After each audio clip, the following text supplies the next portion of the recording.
In the early 1960s, when Bob Seger hadn't quite reached the age of 20, he'd started hanging around with what locals at the time deemed a tough crowd. Like a good sum of every generation at that age, these friends of his were more concerned with having a good time than much else, and one of the ways they achieved this want was to habitually party on local Michigan farmlands through entire nights. They aptly called these open field events grassers. It was at one such grasser that Bob, a shy boy at heart, met a girl he'd eventually immortalize, if only by description, in one of his biggest songs ever. That song was 1976's Night Moves, released both as a single and a title track to a full-length album in October and November of that year irrespectively. Years after its release, Bob would tell Texas radio DJ Doug Hill that his unnamed object of affection in Night Moves was an Italian girl, 1 year his senior, that at 19 he'd fell into an ultra-physical relationship with, his first of that variety. And although her boyfriend would eventually return from an excursion abroad, leaving Bob somewhat broken-hearted, her memory would stay dormant in his psyche for years to come. Then, in 1973, after seeing a movie, those memories came flooding back to the forefront, striking inspiration, and as a result, art was born.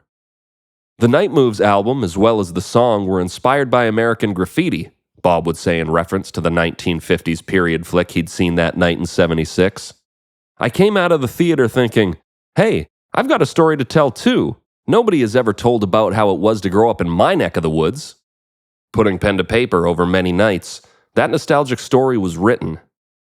I was a little too tall, could have used a few pounds, Bob remembers to begin his first verse, which introduces his characters. Tight pants, points, hardly renowned.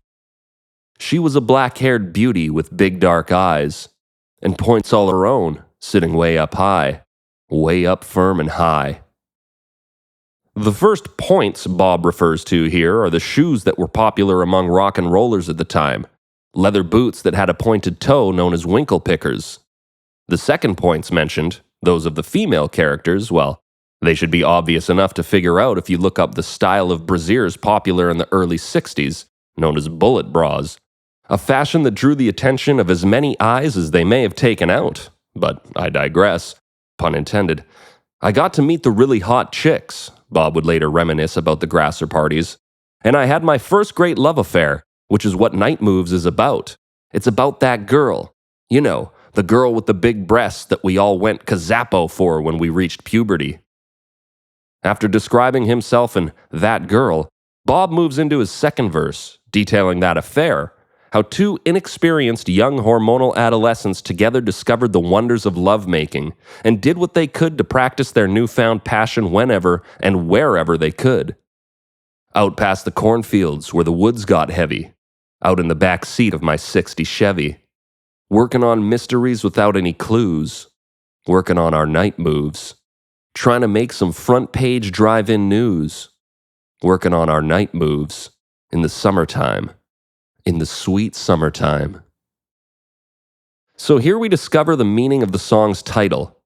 Like the term rock and roll itself, and many other terms in rock and roll's history, it's a code for sex.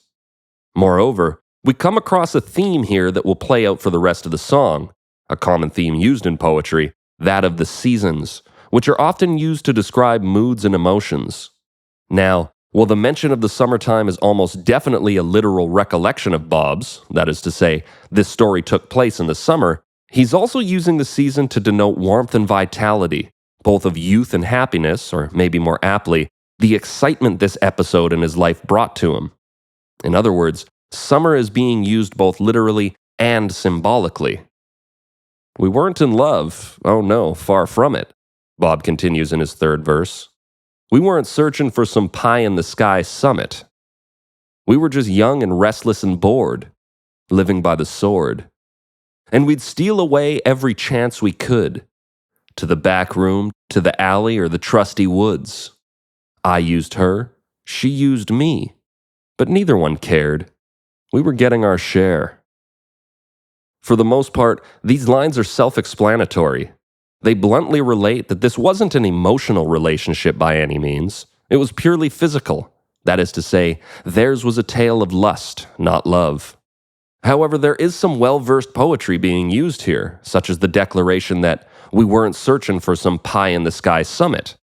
The term pie in the sky originates from a 1911 song by Joe Hill called The Preacher and the Slave, which parodies a Salvation Army hymn in critique of the charity itself, where Hill puts forth the charge that the organization will feed you hay and make you work and pray while here on earth, so you can enjoy pie in the sky when you die, as in, when you get to heaven, leveling the accusation that the charity was much more interested in giving people empty promises than actually helping anyone in immediate need.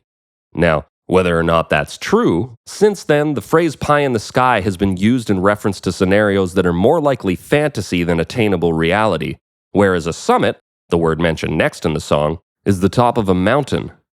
So, Bob is saying here that they weren't looking for an unrealistic, God-sent relationship that took them to new heights of true love. They were in it for the physicality and nothing else.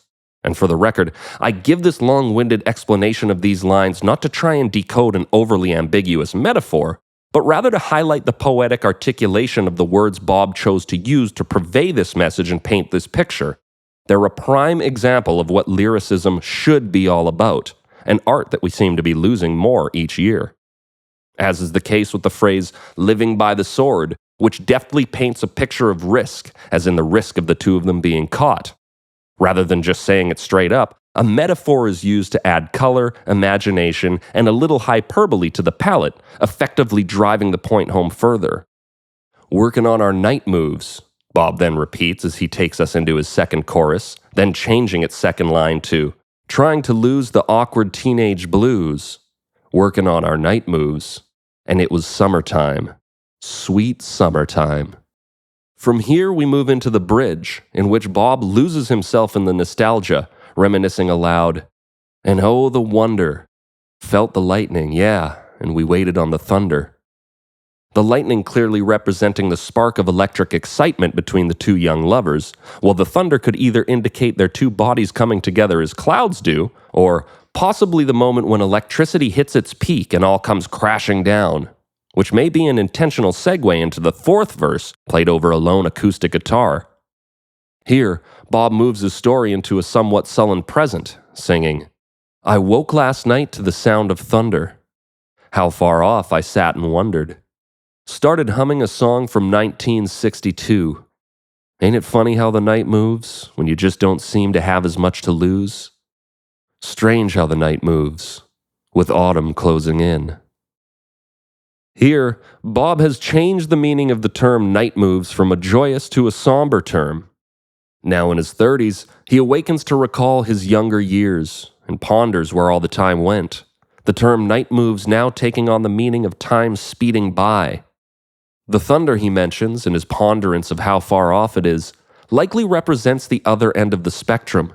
That is to say, when one is confronted with the realization that decades have gone by in what seems like the blink of an eye, or maybe more aptly here, in a flash, the inevitable follow-up thought is, how much longer do I have left? Another blink? 2? It is appropriate, then, that Bob uses the theme of autumn in these lines, as autumn both signifies the end of summer, which in this song represents Bob's youth, and more confronting, as is generally the case in artistic pieces, it represents death, autumn being the name for fall when nature ends its cycle of life. He's saying, isn't it funny how fast time goes when you're young and free, not considering that the fall's on its way to rob us of that magic period? While at the same time saying, isn't it funny how we turn around one day and find that a lifetime has passed, knowing full well the fall is on its way? But Bob doesn't end his song on this morose note. After these lines of reflection and confrontation, the music then builds back up from how it began and returns to the upbeat energy it showered its listeners with at its peak. And Bob repeats his nostalgic refrain of remembering his early night moves with such lines as, funny how you remember. I remember, I remember, I remember, Lord, I remember, in the sweet summertime, as his backup singers repeat the title, Night Moves, and the band plays us into a fade. All in all, aside from the specificity of the story being told and the sexuality involved in it, Night Moves is a song of nostalgia. something that talks to all of us who have any number of warm memories from our youth still living in our minds. Memories that, like the lightning and thunder did for Bob, find a trigger and pop into the front of our psyches every now and then. Sometimes so strongly we can smell the air we breathed while they initially happened, and for a brief moment, travel back to those times, and bask in that bliss with an appreciation for it that we didn't have the foresight to have the first time around, and thank God that, even if only for a second, we got another chance to.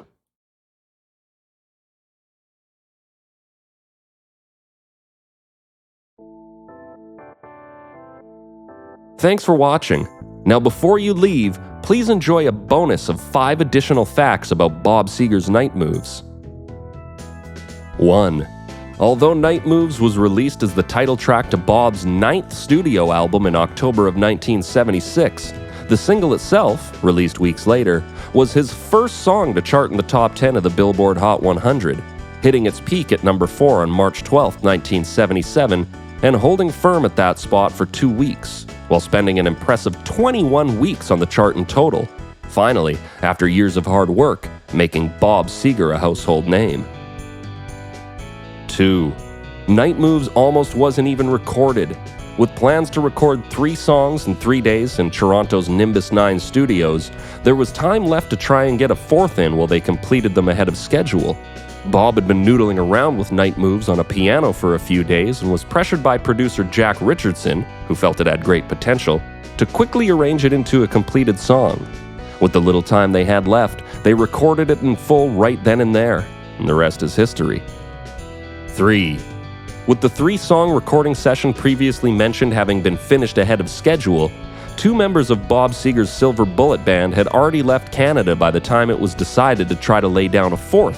So Jack Richardson recruited a couple local players, Doug Riley on organ and Joe Meekelin on electric guitar, to fill in for the missing bullets, and they're the ones you hear playing on Night Moves.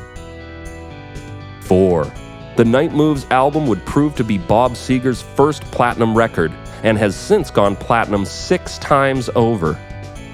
5. Though a vignette was put together for a play on Saturday Night Live in 1976, an official music video was shot for Night Moves almost 20 years later in 1994, starring Matt LeBlanc as the lead character, right before he shot to fame in the hit TV show Friends.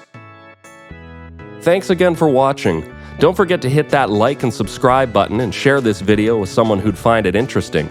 And also, don't forget to leave your thoughts in the comments section of what you think the lyrics to Night Moves are about and what they mean to you. There's plenty of more videos on the way, so we'll see you next time.